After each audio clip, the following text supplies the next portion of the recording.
France Inter.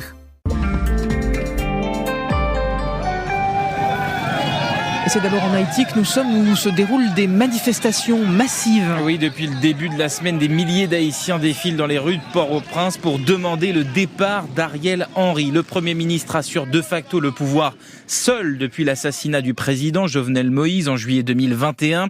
Et fin 2022, il s'était engagé à organiser des élections, à laisser sa place. La date butoir, c'était hier, le 7 février. Sauf qu'il n'a rien fait de tout ça. Haïti n'a toujours pas de président. La situation économique et humanitaire est catastrophique. L'insécurité liée aux guerres de gangs est grandissante. Ces manifestations ont été le théâtre d'affrontements avec la police. Un commissariat a été pris pour cible.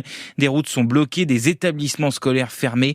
La police de l'environnement s'est rebellée contre le gouvernement. 5 de ses employés ont été tués par la police hier dans un échange de tirs. Haïti attend toujours l'arrivée de la force de l'ONU menée par le Kenya pour lutter contre les gangs.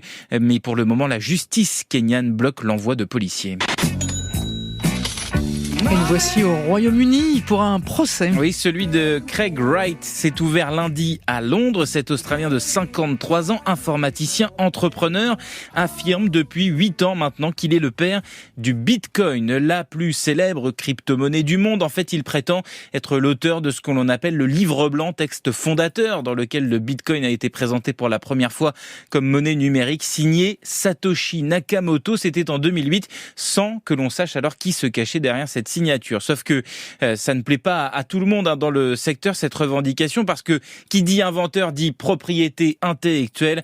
Une association de plusieurs entreprises du secteur qui milite pour la suppression des brevets sur la technologie liée aux crypto-monnaies accuse Craig Wright d'être un imposteur. Au cœur du procès, des documents censés prouver qu'il est bien à l'origine du Bitcoin, mais certains se sont avérés être des faux. Le procès doit durer jusqu'à mi-mars.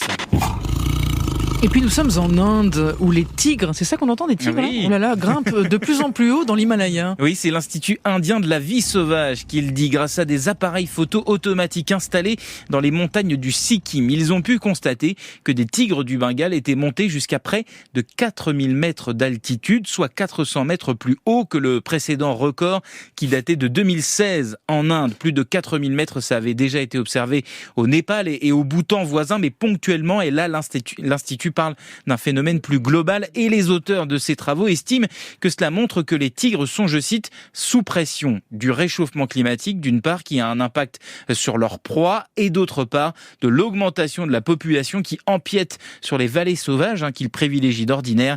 Les tigres qui deviennent d'ailleurs de plus en plus agressifs en Inde envers les humains, dont ils ont de moins en moins peur. Le mois dernier, 3 personnes ont été tuées par un tigre près d'une réserve. On peut le réécouter, le tigre ?